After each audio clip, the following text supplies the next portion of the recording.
kana yarfa'uhuma mamdudatal asabi'i la yufarriju bainahuma wa la yadummuha. Baginda mengangkat kedua tangannya dengan membuka jari jemarinya lurus ke atas, tidak merenggangkannya dan tidak pula menggenggamnya.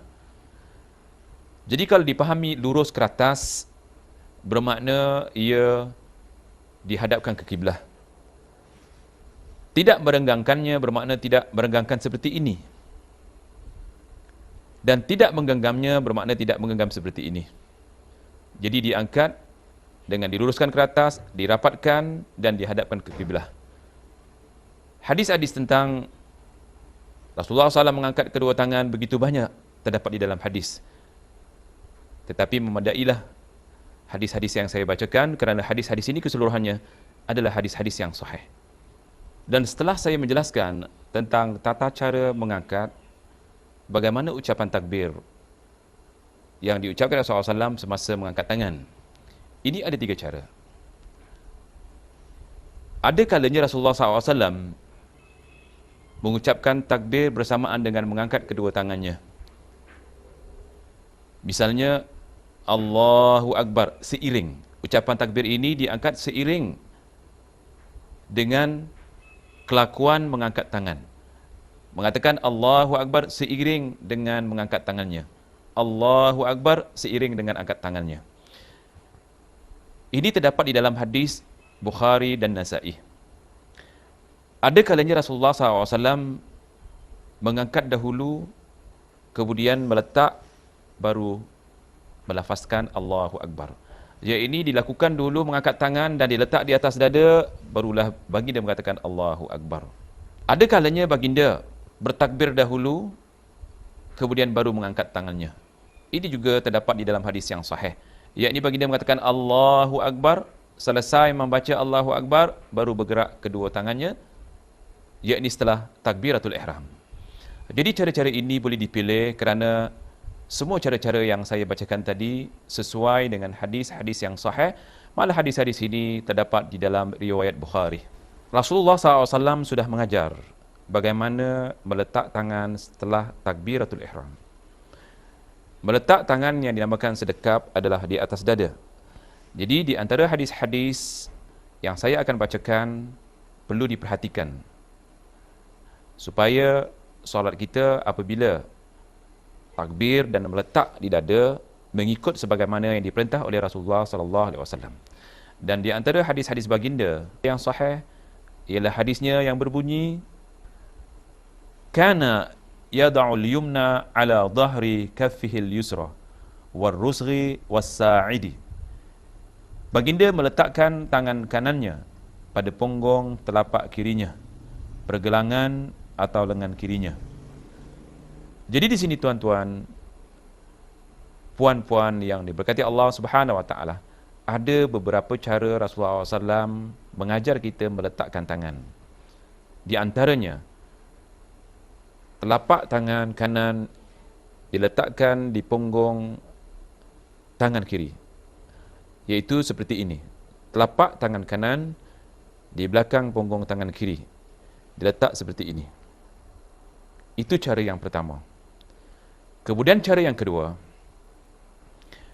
ialah meletakkan di pergelangan tangan. Inilah pergelangan tangan.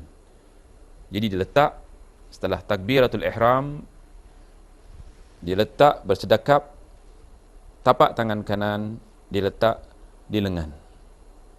Itu cara kedua. Dan cara ketiga, diletak di lengan tangan kiri. Tapak tangan kanan diletak di lengan tangan kiri. Jadi setelah takbiratul ihram, Allahu Akbar, terus diletak tangan kanan, telapak tangan kanan di lengan, di atas lengan tangan kiri. Dan cara keempat yang diajarkan oleh Rasulullah SAW sebagaimana terdapat satu hadis yang berbunyi, kana ahyanan yaqbidu bil yumna 'ala al yusra.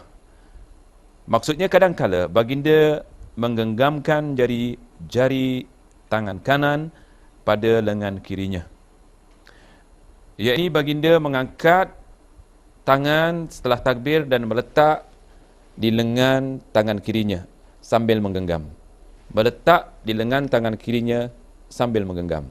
Itulah cara-cara yang diajarkan oleh Rasulullah SAW kepada kita sekalian yang perlu diperhatikan, dan pilihlah antara cara-cara yang saya sudah jelaskan. Yang saya bawakan semuanya adalah hadis-hadis yang sahih.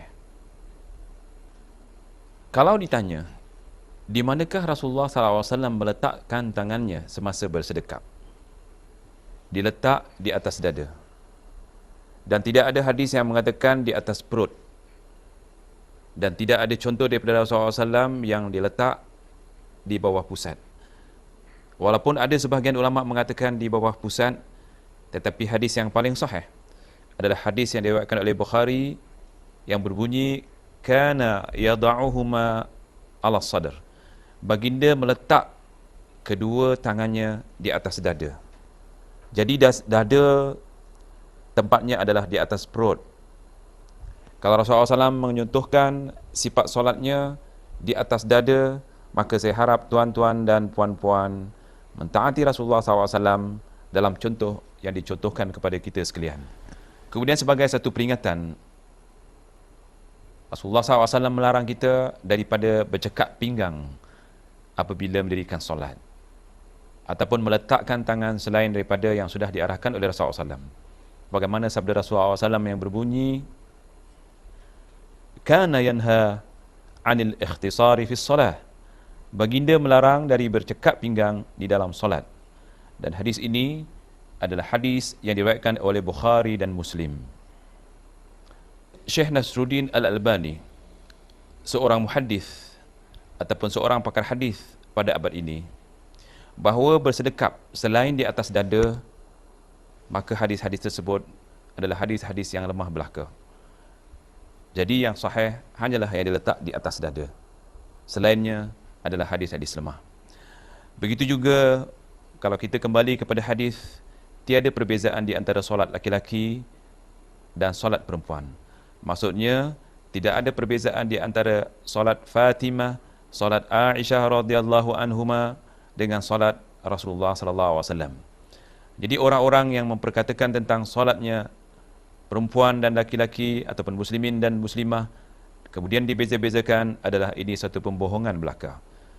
Jadi kata Rasulullah SAW, man kadzaba alayya muta'ammidan falyatabawa maq'aduhu minan nar. Siapa membohongi aku sekali sahaja, maka bersedialah satu bangku daripada api neraka. Setelah baginda bersedekap di dada, baginda mengajarkan agar kita membaca doa iftitah, sama ada di dalam solat wajib ataupun solat sunnah. Kerana membaca doa iftitah menjadi kesempurnaan dalam solat.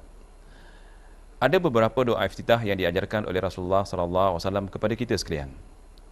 Dan yang paling pendek adalah doa iftitah yang berbunyi, Allahu Akbar kabira, walhamdulillahi kathira, wa subhanallahi bukrata wa asila. Ini dibaca terutamanya dalam solat-solat sunnah. Saya katakan tadi, Rasulullah SAW tidak pernah meninggalkan membaca doa iftitah walaupun baginda dalam solat sunnah. Ini dibaca terutamanya dalam solat-solat sunnah. Saya katakan tadi, Rasulullah SAW tidak pernah meninggalkan membaca doa iftitah walaupun baginda dalam solat sunnah.